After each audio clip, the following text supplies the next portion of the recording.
आजकल लोगों का जो भी टीआर का रिजल्ट है बहुत लेट हो रहा है, मतलब अप्रॉक्सीमेटली 30+ डेज मान के चलिए। सारे जो भी है एग्जाम से टीआर तक, टीआर से एचआर तक, एचआर से जो भी है पीजेपी तक। मैं पीजेपी क्या है वो सब कुछ स्टेप बाय स्टेप एक्सप्लेन करूंगा, क्या क्या मैंडेटरी है और क्या क्या प्रोसेस है, ज्वाइनिंग लेटर हाथ में आने तक क्या क्या प्रोसेस है, लैपटॉप मिलने तक सब कुछ बताऊंगा। तो वीडियो को विदाउट स्किप देखिए।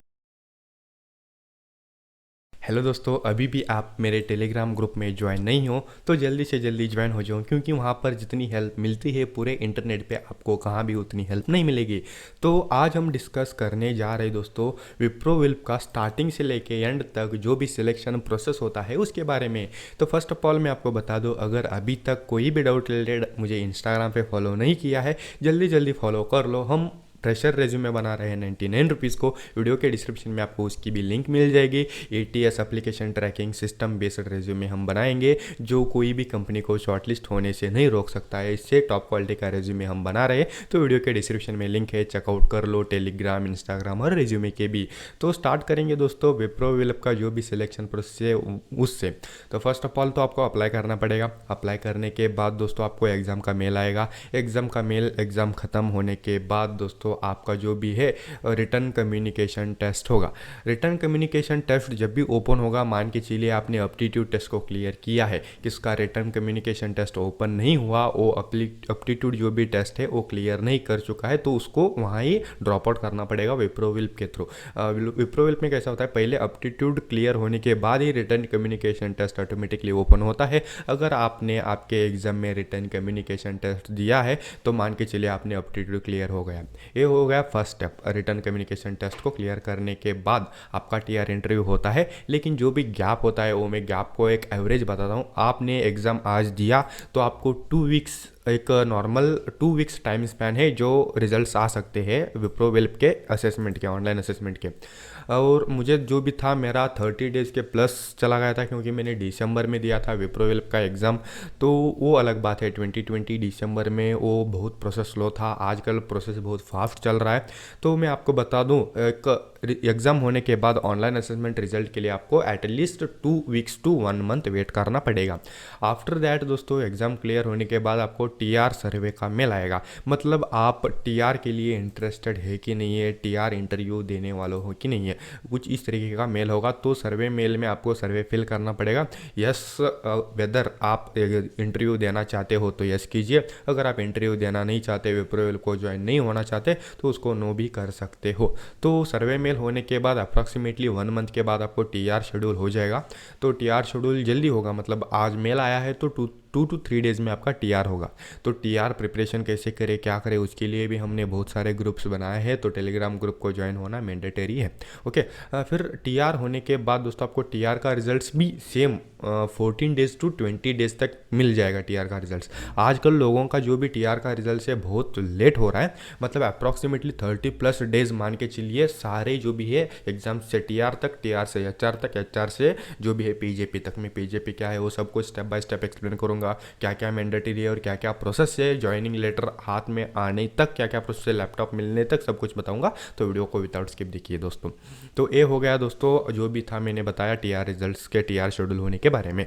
तो टीआर रिजल्ट्स 30 डेज़ में आएंगे। टीआर रिजल्ट्स होने के बाद आपको एचआर का फिर से सर्वे मेल आएगा कि आप एचआर अटेंड करना चाहते हो कि नहीं है। आई थिंक आपको सर्वे मेल नहीं आ चुका होगा, डायरेक्ट एचआर शेड्यूल किया होगा। सो डोंट वरी, अलग अलग रीजन के लिए अलग अलग प्रोसेस होता है। जैसे कि कर्नाटका में एक प्रोसेस, आंध्रा में एक प्रोसेस, महाराष्ट्र में एक process. Region wise results declare करने का जो भी टाइम स्पेन होता है वो भी अलग अलग होता है। एक एक स्टेट में 7 डेज़ में रिजल्ट्स मिलते हैं, एक एक स्टेट में दोस्तों 30+ डेज़ में रिजल्ट्स मिलते हैं। According to their needs and requirements जो भी है विप्रो वाले रिजल्ट्स अपडेट करते रहते हैं। सो रिजल्ट्स आने के लिए कोई भी, मतलब जो भी है टीआर के बाद भी आपको रिजेक्शन मिलेगा, एचआर के बाद भी आपको रिजेक्शन मिलेगा। रिजेक्शन जो मिलेगा आपको मेल के थ्रू पता चलेगा कि आप रिजेक्ट हो चुके हो। तो कोई चिंता करने की ज़रूरत नहीं है, कोई थिंक करने की ज़रूरत नहीं है दोस्तों। क्योंकि यहाँ पर देखिए बहुत सारे लोगों को क्या डाउट होता है, मैंने आज टीआर दिया, इसका रिजल्ट आएगा कि नहीं। रिजल्ट्स तो डेफिनेटली आएगा, अगर आपने क्लियर किया है तो भी रिजल्ट्स आएंगे, अगर आपने नहीं क्लियर किया है तो भी दोस्तों टीआर के रिजल्ट्स देखने को मिलेंगे। Same scene happened with HR.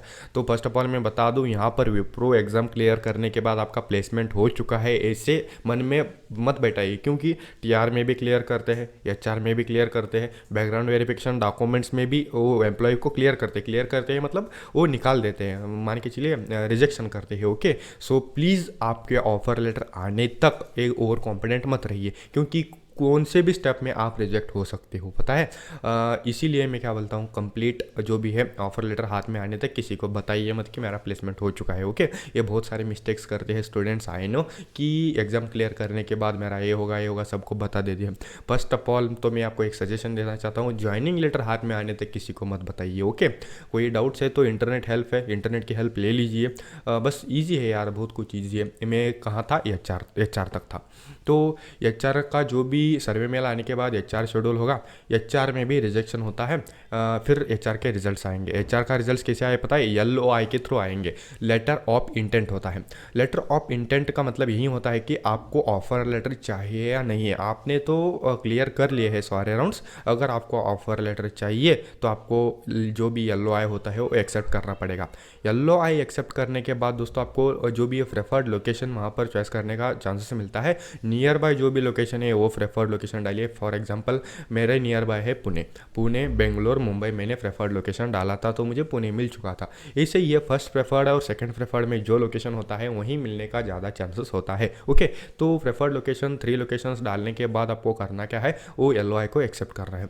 तो LOI को एक्सेप्ट करने के बाद विदिन 1 और 2 डेज आपको BGV की लिंक मिलेगी, मतलब I-Verify पोर्टल के थ्रू बैकग्राउंड वेरिफिकेशन की लिंक मिलेगी। बैकग्राउंड वेरिफिकेशन में सारे डॉक्यूमेंट्स अपलोड करना है और सबमिट करना है। बैकग्राउंड वेरिफिकेशन में सारे डॉक्यूमेंट्स अपलोड और सबमिट करने के बाद फिर 1 मंथ का टाइम स्पेन लगेगा जो BGV डॉक्यूमेंट्स वेरीफाई होंगे। अगर आपने कुछ गलत सबमिट किया है तो भी एडिट करने के लिए भी ऑप्शन होगा। फिर से वो मेल भेजेंगे कि आपके जो भी है पैन कार्ड में कुछ मिस्टेक्स है, आपके आधार कार्ड में कुछ मिस्टेक्स है, आपको फिर फिलअप करना पड़ेगा। तो आपको क्या करना है, फिर से जो भी है कुछ मिस्टेक्स किया है आपने बैकग्राउंड वेरिफिकेशन के लिए, वो फिर से सबमिट करना है। BGV सबमिट करने के बाद कुछ लोगों को ग्रीन ऑडिट का मेल मिलता है, और जो भी है रिसेंट ग्रीन ऑडिट का मेल किसी को देखने को नहीं मिला, डायरेक्ट विप्रो का एनरोलमेंट लेटर मिल चुका है। ओके, तो ग्रीन ऑडिट मेल यही होता है कि आपका जो भी BGV है उसका स्टेटस ग्रीन है, मतलब आपका बैकग्राउंड वेरिफिकेशन के डॉक्यूमेंट से सब कुछ वेरीफाई हो चुके हैं और उसका स्टेटस ग्रीन है। वो होने के बाद आपको विदिन 1 वीक एनरोलमेंट लेटर मिल जाएगा। एनरोलमेंट लेटर में ऑफर लेटर होता है, not a joining letter. Okay, joining letter offer letter मतलब इक्विवेलेंट टू सेम है, लेकिन कुछ थोड़ा सा डिफरेंट उसमें देखने के लिए मिलता है। तो ऑफर लेटर होने के बाद जो भी है एनरोलमेंट लेटर आपको एक्सेप्ट करना पड़ेगा, एक्सेप्ट करके डाउनलोड करना पड़ेगा। एक्सेप्ट करके डाउनलोड करने के बाद दोस्तों कुछ प्रोसेस होता है, ऑनबोर्डिंग का होता है। तो इसमें मैंने बीच में PJP को स्किप किया है क्योंकि it's not a mandatory. PJP एक ऐसा सीन है, तो यहाँ पर देखिए PJP प्री ज्वाइनिंग प्रोग्राम होता है। प्री ज्वाइनिंग प्रोग्राम में आपको कुछ मॉड्यूल्स दिए जाते हैं और वहाँ पर आपको आपकी स्ट्रीम पता चलती है। तो स्ट्रीम मतलब आपने किस जो भी है किस स्ट्रीम में आपको दिया है, आपका काम क्या है। इससे फॉर एग्जांपल .NET हो गया, जावा हो गया, CS डेटा सेंटर हो गया, ऐसे जो भी है बहुत सारे स्ट्रीम से अप टू 7 to 8 स्ट्रीम्स आपको वहाँ पर PJP प्रोग्राम में देखने के लिए मिलते हैं। और PJP प्रोग्राम का जो भी सीरियस इशू है, लॉगिन नहीं होता। तो लॉगिन नहीं होता तो बहुत सारे जो भी है साइमल्टेनियसली एक्सेस करते रहते हैं, इसीलिए PJP प्रोग्राम लॉगिन नहीं होता। तो इट्स नॉट अ मैंडेटरी, मैं क्लियरली बता रहा हूँ। फॉर विम्स, वेज के लिए I think it's a mandatory, लेकिन जो भी विम्स में सिलेक्ट हो चुके हैं लॉगिन किया तो नहीं भी चलता है, लेकिन आपको एनरोलमेंट लेटर देखने के लिए मिलेगा। So don't worry about PJP के बाद आपका ऑनबोर्डिंग आएगा, सॉरी जो भी है ऑफर लेटर होने के बाद आपका ऑनबोर्डिंग आएगा। तो ऑनबोर्डिंग आने के बाद क्या सीन होता है पता है आपको, 10 डेज़ के बाद ज्वाइनिंग होता है। ऑनबोर्डिंग में आई थिंक 1000 to 1500 मेंबर्स होते हैं जो ऑलरेडी ऑनबोर्डिंग 1 डे में होते हैं। उनको हैंडल करने के लिए 3 लोग होते हैं ऑनबोर्डिंग दिन में। और ऑनबोर्डिंग में क्या होता है पता है आपको, हर एक का जो भी है क्वेरी सॉल्व किया जाता है। रोल नंबर वाइज आपका नेम बुलाते हैं, जैसे कि अल्फ़ाबेट वाइज जो भी है नेम्स होते हैं। फॉर एग्जाम्पल आपका A से नेम स्टार्ट होता है तो आपकी ऑनबोर्डिंग जल्दी खत्म होगी। Z से नाम स्टार्ट होता है तो आपका onboarding up to 5 to 6 PM तक भी जा सकती है। तो क्योंकि यहाँ पर कैसे होता है, 1500 स्टूडेंट्स का स्टेप बाय स्टेप वो वेरीफाई करते हैं कि उनका डाउट क्या है। इतना बड़ा ऑनबोर्डिंग प्रोसेस होता है, सुबह से लेके शाम तक आपका जो भी है ऑनबोर्डिंग होता है। तो ऑनबोर्डिंग होने के बाद क्या होता है, 10 डेज़ के दिन ज्वाइनिंग होती है। 10 डेज़ में फॉर एग्जांपल 10 अगस्त में आपकी ऑनबोर्डिंग हो चुकी है, 20 अगस्त में आपकी ज्वाइनिंग होती है, तो 21 to 22 अगस्त तक आपको आपका लैपटॉप मिल जाता है। तो लैपटॉप मिलने के बाद जो भी लैपटॉप में करना है, स्टार्टिंग जो भी कॉन्फ़िगरेशन करना है वो विप्रो वाले बता देंगे क्या है। जो भी दोस्तों क्रिटिक्स को लॉगिन करना है वो सब कुछ प्रोसेस होते हैं, वो जो भी ऑफिशियल्स उनको आपको बताएंगे। सो इतना इतना लंबा इसका प्रोसेस है।